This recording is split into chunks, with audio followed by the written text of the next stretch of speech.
Morning, welcome back to my channel. I hope आप सब अच्छे होंगे और आप सबकी स्टडी भी अच्छी चल रही होगी। तो अभी हो रहा है 8:30 और मैं ऊपर का सारा काम ख़त्म करके नहा के पूजा वूजा कर ली हूँ। क्रिश भी उठ गया है, उसे नीचे ले आई हूँ।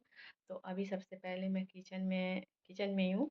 तो यहाँ पे दूध गर्म करके क्रिश को पिला देती हूँ। उसके बाद जो बाकी खाना वाना का जो काम वो फटाफट से फिनिश करके उसके बाद स्टडी करती हूँ, क्योंकि टाइम काफ़ी लेट हो चुका है, 8:30 से हो गया है।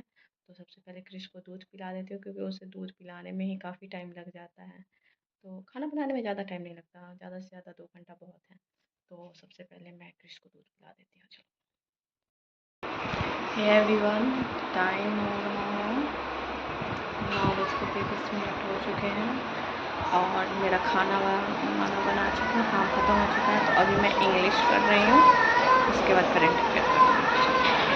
यहाँ पे मैं इंग्लिश के कुछ वर्ड नोट की हुई थी, उसी को सबसे पहले रिवीजन कर रही थी, क्योंकि वो बहुत इम्पोर्टेंट होते हैं।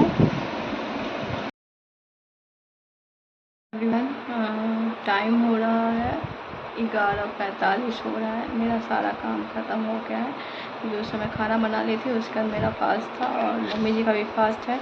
तो दोनों आदमी के लिए सब खाना बनाई हूँ। क्रिश खा लिया है, अभी उसको नहलाना बचा हुआ है। वो दादाजी के साथ गया है घूमने, तो आएगा तब उसे नहलाऊँगी। तो अभी टाइम 12:45 हो गए हैं। जब तक वो आता है तब तक मेरा NCERT क्लास 7th का पॉलिटी का जो था वो कंप्लीट नहीं हुआ, अभी कुछ चैप्टर बचे हुए हैं। तो तब तक NCERT कंप्लीट कर लेती हूँ। जब तक वो आता है तब तक जितने टॉपिक कंप्लीट होता है, उसके बाद उसको नहला उला के सुला दूँगी। उसके बाद फिर आगे का स्टडी होगा।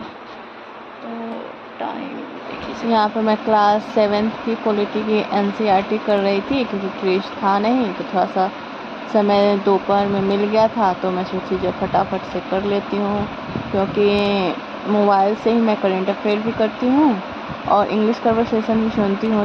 तो जो मोबाइल से मैं करती हूँ ना, उसके वीडियो मैं शूट नहीं कर पाती हूँ, क्योंकि मेरे पास एक ही फ़ोन है। और जो लैपटॉप से पढ़ती हूँ या फिर क्या कहते हैं बुक से पढ़ती हूँ, वो वीडियो मैं शूट कर लेती हूँ। ऐसे तो लैपटॉप से भी करंट अफेयर कर सकती हूँ, इंग्लिश कन्वर्सेशन सुन सकती हूँ। लेकिन क्या है ना कि क्रिश हमेशा अगल बगल में जब जगह रहता है तो वो लैपटॉप को लेके चला जाता है। मतलब कि लैपटॉप मुझे चलाना नहीं था, उसके पास भी एक छोटा सा लैपटॉप मैंने दिला दिया है, लेकिन क्या करेगा कि मेरा लैपटॉप ले लेगा और उस पर चलाता रहता है, तो इससे स्टडी नहीं हो पाती है। तो जब मैं किचन में खाना बनाते रहती हूँ, उस समय मैं करेंट अफेयर और इंग्लिश कन्वर्सेशन सुन लेती हूँ, या टॉपर्स के जो नोट्स होते हैं, या फिर क्या कहते हैं उन्होंने कैसे एग्ज़ाम क्रैक किया था, वो देख लेती हूँ। और उसके बाद जो इंग्लिश स्पीकिंग को अच्छा कैसे करते हैं, क्योंकि CSET भी है ना, CSET को अच्छा करने के लिए हमको सबसे ज़रूरी है CSET को मजबूत करना।